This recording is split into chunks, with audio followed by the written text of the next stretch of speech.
Assalamualaikum Pak. Waalaikumsalam warahmatullahi wabarakatuh. Ya. Saya mau tanya lagi nih Pak, lanjutan konten yang kemarin Pak. Iya, oke. Ini kan Abah ini seorang lawyer, seorang pengacara. Oke, ya, pengacara. Terlepas dari bapaknya Abah menentang terkait dengan dugaan ijazah palsunya Pak Jokowi Pak. Menduga ya, ikut menduga ijazah Jokowi palsu gitu kan ya. Hah? Ini kira-kira nih Pak, kira-kira aja nih Pak. Kalau misalnya Abah itu ditunjuk sebagai pengacaranya Pak Jokowi, apa yang mungkin Abah lakukan untuk menangani hiruk-pikuk ini Pak, permasalahan ini Pak? Monggo siap Pak. Oke, bismillahirrahmanirrahim. Assalamualaikum warahmatullahi wabarakatuh. Ya, ini saya ya. Pertanyaannya berat ini. Jadi pertanyaannya intinya bahwa saya ini seandainya ini andai-andai, saudaraku ini andai-andai. Ini Cecep Muhammad Yasin Wong Kediri yang gendut, imut-imut dan mengemaskan sedang berbicara seandainya karena kebetulan saya memang seorang lawyer, seorang pengacara. Bagaimana kalau saya ditunjuk sebagai pengacaranya Jokowi berhubungan dengan ijazah ini kan gitu, dan kira-kira apa yang akan saya lakukan gitu kan. Jadi begini saudaraku, yang pertama sebagai seorang lawyer saya harus tahu posisi daripada Jokowi atau klien saya yang namanya Jokowi ini berhubungan dengan ijazahnya itu saya akan nilai dulu.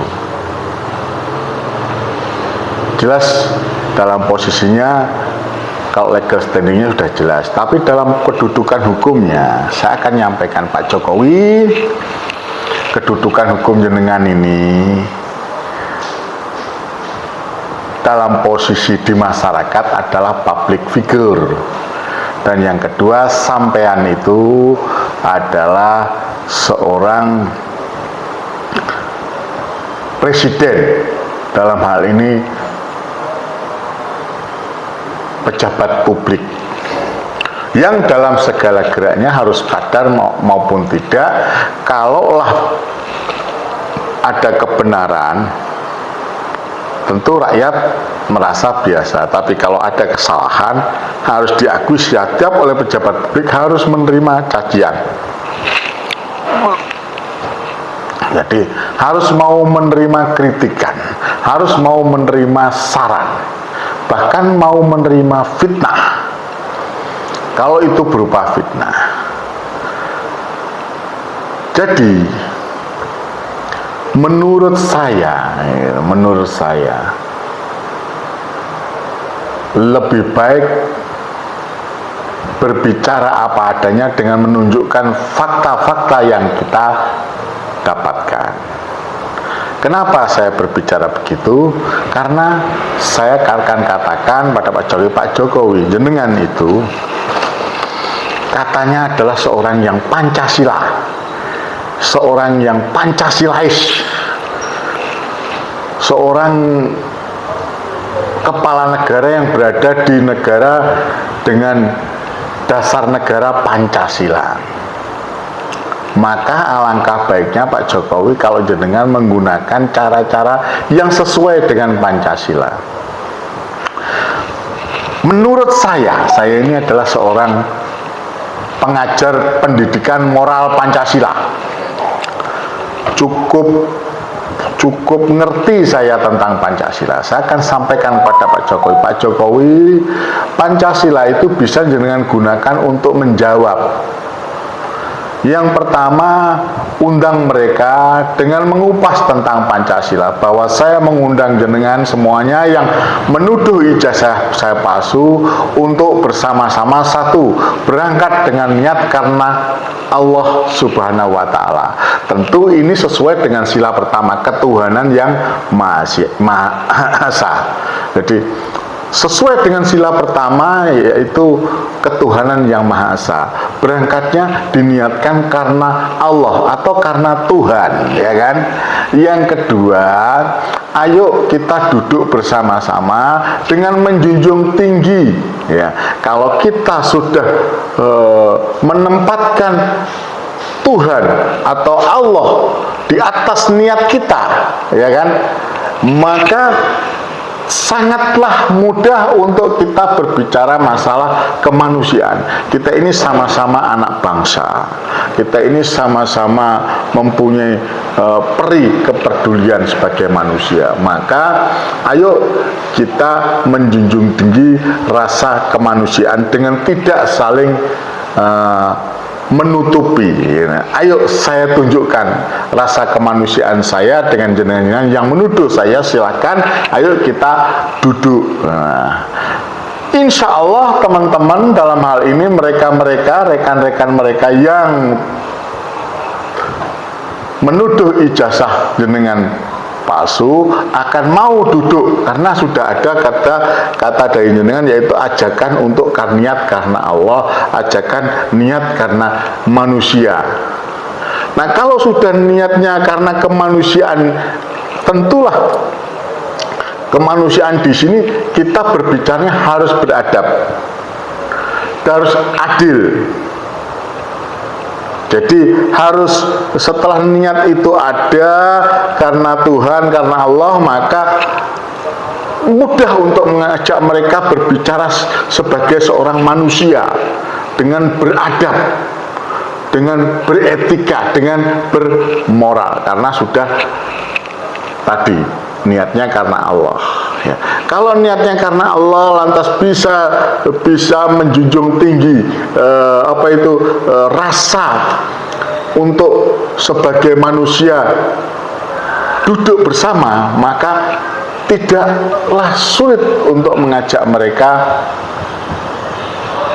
menciptakan kebersamaan dalam sebuah wadah persatuan. Ayo kita bersatu sama-sama melihat ijazah saya, mengecek ijazah saya, lantas kita sampaikan, saya menyampaikan, jenengan menyampaikan sesuai dengan fakta.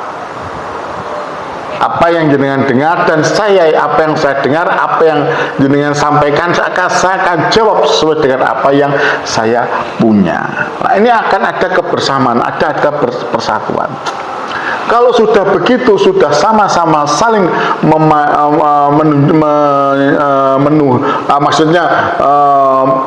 bergerak atau berbicara dengan mengedepankan ketuhanan, niat karena Tuhan, karena Allah, lantas kita sudah menunjukkan etiket sebagai manusia, lantas kita sudah bersatu, maka akan mudah kita menyatakan bahwa kalau sudah kita duduk bersama, saling menenangkan diri, ya, Pak Jokowi sampaikan begitu, ayo kita musyawarah. Ini ada di dalam sila keempat Pak Jokowi. Nah, kalau ini sudah duduk semuanya, musyawarah sudah tercapai sesuai dengan keinginan founding father, yaitu pendiri bangsa kita, Negara Kesatuan Republik Indonesia, maka itu akan indah. Bukan hanya untuk mereka yang tidak suka dengan jenengan, yang menuduh jenengan atau sebagainya, tapi dilihat oleh rakyat Indonesia, seluruh rakyat Indonesia, bahkan Presiden Indonesia saat ini Pak Prabowo akan acung jempol dengan jenengan, bahkan akan memuji jenengan, dan sampailah nanti pada titik akhirnya, yaitu sama-sama terbuka maka akan terciptalah ketika jenengan menyodorkan bukti, orang-orang itu juga akan berbicara, sehingga terciptalah rasa keadilan, rasa mereka dihargai, mereka diuwongi. Jadi Pak Jokowi sendiri juga akan merasa diuwongi oleh mereka. Pak Jokowi sendiri akan dihargai oleh mereka kalau Pak Jokowi menerapkan apa yang disebut Pancasila.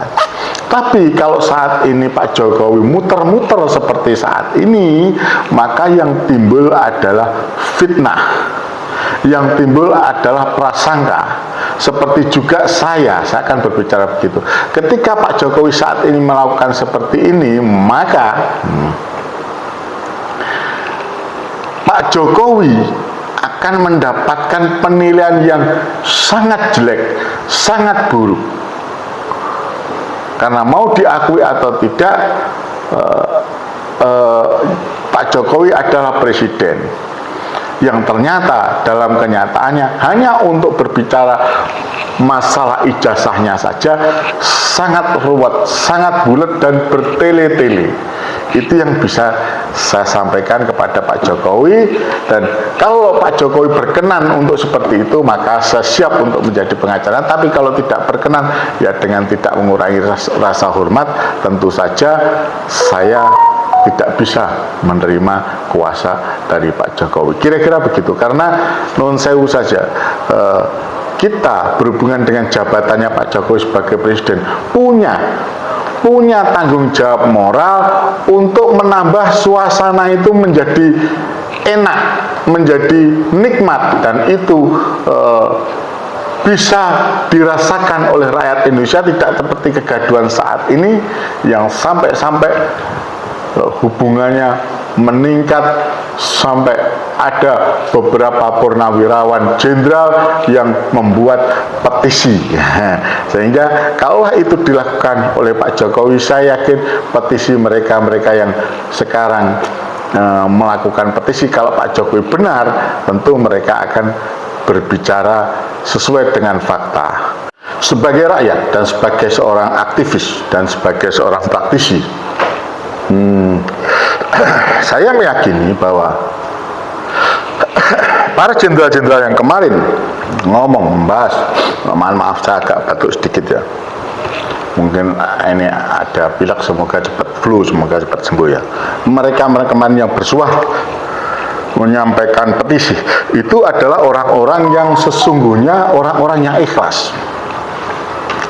Mereka mempunyai jiwa sabta marga yang tentu tidak ikhlas kalau ada sesuatu yang meresahkan rakyat, yang membuat terpecah belahnya rakyat dan mengganggu rakyat. Saya yakin begitu. Terlepas orang berbicara apapun, cukup tahu tentang sabta marga, maka saya meyakini sekali Jenderal Purnawirawan Trisutrisno, mantan Menhankam, Menteri Pertahanan Keamanan, Panglima TNI, yaitu Panglima ABRI saat itu ya,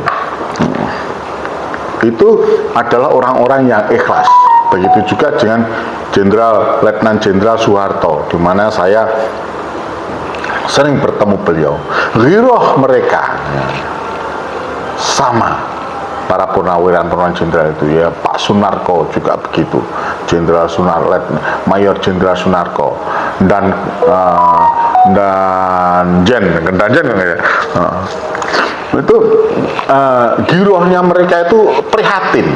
Mereka prihatin terhadap kondisi negeri ini. Sehingga menurut saya, kembali lagi, saya kalau menjadi ditunjuk oleh Pak Jokowi untuk menjadi kuasanya, tentu saja saya yakin itu tidak akan terjadi. Tapi karena ini pertanyaannya seandainya, maka ya tadi saya minta pada Pak Jokowi untuk ayo kita berbicara masalah Pancasila, karena Pak Jokowi adalah presiden di negara kesatuan Republik Indonesia yang dasar negaranya berdasarkan Pancasila. Saya katakan harus kita kedepankan Tuhan, harus kita kedepankan kemanusiaan, harus kita kedepankan untuk tujuan persatuan dan kesatuan ya rakyat, seluruh rakyat Indonesia, bukan hanya Pak Jokowi dan mereka yang menduga ijazahnya Pak Jokowi palsu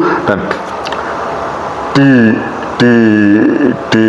dari ketiganya ini, setelah Tuhan dikedepankan, kemanusiaan dilibatkan, rasa persatuan untuk menjaga persatuan ditunjukkan, maka akan mudah untuk setidak-tidaknya bermusyawarah untuk mufakat, dan yang keempat akan terciptalah rasa keadilan.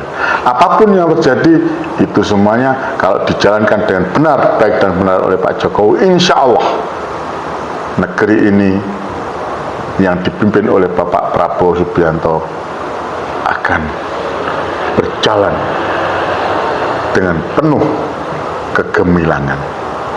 Saya yakin juga rakyat akan tenang. Apapun yang terjadi, kalau Pak Jokowi mengedepankan itu, insya Allah rakyat akan menghormati.